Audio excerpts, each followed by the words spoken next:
रहते हुए यहाँ पर हम कहीं बरगलाने नहीं देंगे और एम्स का निर्माण होगा, दरभंगा में ही होगा, कोई यहाँ पर रोक नहीं सकता। और निश्चित रूप से उसी गड्ढा में हम अनशन पर बैठने के लिए तैयार हैं। लोकसभा चुनाव से पहले अब मिथिलांचल ही नहीं बल्कि पूरे बिहार की राजनीति का केंद्र बनने के लिए दरभंगा पूरी तरह से तैयार है। 2 अक्टूबर यानी गांधी जयंती के दिन से इस राजनीतिक लड़ाई का अनिश्चितकालीन मंच जमने वाला है और मुद्दा होगा दरभंगा एम्स।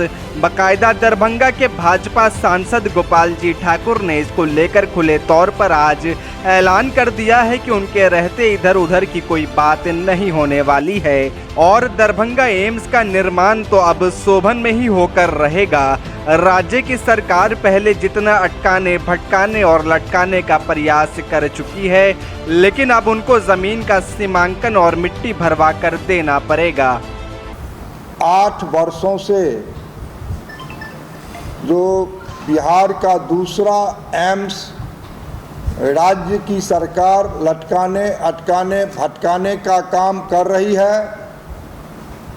उसके विरुद्ध 2 अक्टूबर से हम गांधी जयंती के अवसर पर अनिश्चितकालीन अनशन करने जा रहा हूं। निश्चित रूप से देश के यशस्वी प्रधानमंत्री परम आदरणीय श्री नरेंद्र भाई मोदी के द्वारा 15-16 के बजट में बिहार का दूसरा एम्स का निर्णय हुआ और 15 से लेकर के 18 तक राज्य की सरकार ने भारत सरकार के द्वारा जितना पत्राचार हुआ, एक भी पत्राचार का जवाब नहीं दिया। भारत की सरकार ने कहा एम्स निर्माण हेतु 200 एकड़ जमीन आप राज्य के अंदर कहीं उपलब्ध करावें। भारत की सरकार एम्स बनाने के लिए तैयार है, इन्होंने नहीं दिया। और 18 के लास्ट में नवंबर में एक प्रस्ताव करके जब भारतीय जनता पार्टी और जनता दल यूनाइटेड अलायंस में आया है, तब 18 के लास्ट में बिहार के माननीय मुख्यमंत्री दरभंगा डीएमसीएच को अपग्रेड करने का प्रस्ताव भारत की सरकार को भेजा, जिसे भारत की सरकार ने निरस्त करते हुए और फिर राज्य की सरकार को लिखा जो आप 200 एकड़ दरभंगा में ही जमीन उपलब्ध करावें, राज्य की एसेट को हम क्यों लें, ये आपका एसेट है, हमको 200 एकड़ ग्रीन फील्ड चाहिए। तब 19 में जब हम सांसद बने तो बिहार सरकार के मुखिया श्रीमान नीतीश कुमार जी से एक अन्य मार्ग में मिलकर के आग्रह किया जो आप दरभंगा डीएमसीएच में 300 एकड़ में 200 दें एम्स के लिए, एम्स भी होगा और डीएमसीएच भी रहेगा। बिहार की सरकार ने राजी हुआ, हम भी सरकार में थे उस समय राज्य में। और जब भारत की सरकार 15 सितंबर 2020 को अपने कैबिनेट से 1264 करोड़ की राशि 750 बेड दरभंगा में एम्स निर्माण हेतु स्वीकृति दी, तब राज्य की सरकार बरसों तब भी लगाने का काम किया 200 एकड़ जमीन अपने कैबिनेट से निःशुल्क भेजने में। और जब 200 एकड़ जमीन राज्य की सरकार ने कैबिनेट करके दिया, तब उसमें 75 एकड़ जो लोलैंड था उसके लिए बरसों लगा 13 करोड़ से भराई करने में। और आप लोगों के समक्ष माननीय मुख्यमंत्री दरभंगा में आके समीक्षा किए और कहे जो 200 एकड़ में से 50 एकड़ हम डीएमसीएच को देंगे और 150 में हम एम्स का निर्माण कराएंगे। और जब 81 एकड़ भूमि हस्तांतरण एम्स के डायरेक्टर को दे दिया गया, डायरेक्टर यहाँ के 15 अगस्त 26 जनवरी तिरंगा भी लहरा लिया वहाँ, तब समाधान यात्रा में भाजपा अलायंस टूटने के बाद इनके एक एमएलए एक्स प्रेस कॉन्फ्रेंस करके कहा जो अब यहाँ एम्स नहीं बनेगा और मेरी बातचीत मुख्यमंत्री उप मुख्यमंत्री से हो गया है, अशोक पेपर मिल में बनेगा। फिर कहा जो नहीं नहीं यहाँ नहीं बनेगा, अब इस शोभन एक्मी बाईपास में बनेगा जो 30 फीट से अधिक गड्ढा है उसमें बनेगा।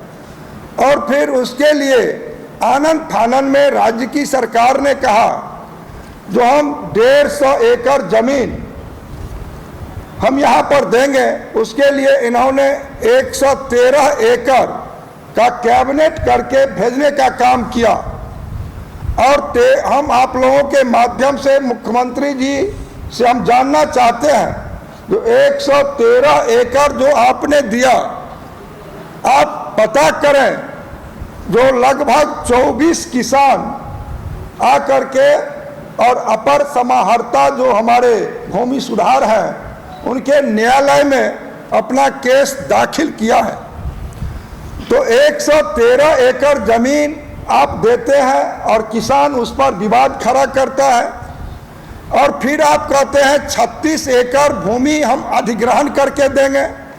और कई अखबार में लिखा है, पटना के अखबार में, जो 36 एकड़ के लिए जिला प्रशासन को राशि उपलब्ध करा दी गई और अभी तक जिला में कोई राशि नहीं आया, और फिर वो 36 एकड़ आप नहीं दिए। इस बीच आपके लगभग 19 सांसद लिख करके देते हैं जो इसको अन्यत्र कर दिया जाए। आपके महागठबंधन के एक माननीय विधान परिषद में श्री प्रेमचंद्र मिश्र जी के द्वारा रखा जाता है यहाँ एम्स का निर्माण नहीं हो सकता है। फिर भी यहाँ के सांसद होने के नाते हमने कहा है जो यहाँ बिहार की सरकार 150 एकड़ जमीन दरभंगा एम्स के लिए सारे बाधा को दूर करते हुए और यहाँ पर जो 30 फीट गड्ढा है और आपने जो निर्णय लिया है 309 करोड़ की लागत से हम भर के देने के लिए तैयार हैं, तो अभी तक तो न जमीन का आप सीमांकन करा करके दे रहे हैं, न भराई का कोई काम वहाँ पर चल रहा है। और जब आप उपयुक्त जमीन देंगे तब न भारत सरकार पर आप दोषारोपण करेंगे जो वहाँ से केंद्रीय टीम इसको रिजेक्ट कर दिया। केंद्रीय टीम जब यहाँ पर आई और जो परिस्थिति देख करके गई, तो आपका तो सांसद लिखते हैं वही बात, आपके गठबंधन के एमएलसी वही विषय बोलते हैं, और जब आप जमीन ही उपलब्ध करके नहीं दे रहे हैं तो भारत की जो तकनीकी टीम आकर के जो रिपोर्ट दिया है वो कैसे दे दे जो यहाँ पर एम्स का निर्माण हो जाएगा। तो सारे विषयों को लेकर के और हम यहाँ पर अनिश्चितकालीन 2 अक्टूबर से अनशन पर बैठेंगे और बिहार की सरकार लगातार मिथिला के 8 करोड़ लोगों को बरगलाने का काम कर रही है, मिथिला के लोगों के साथ विश्वासघात कर रही है, और हमरे रहते हुए यहाँ पर हम कहीं बरगलाने नहीं देंगे।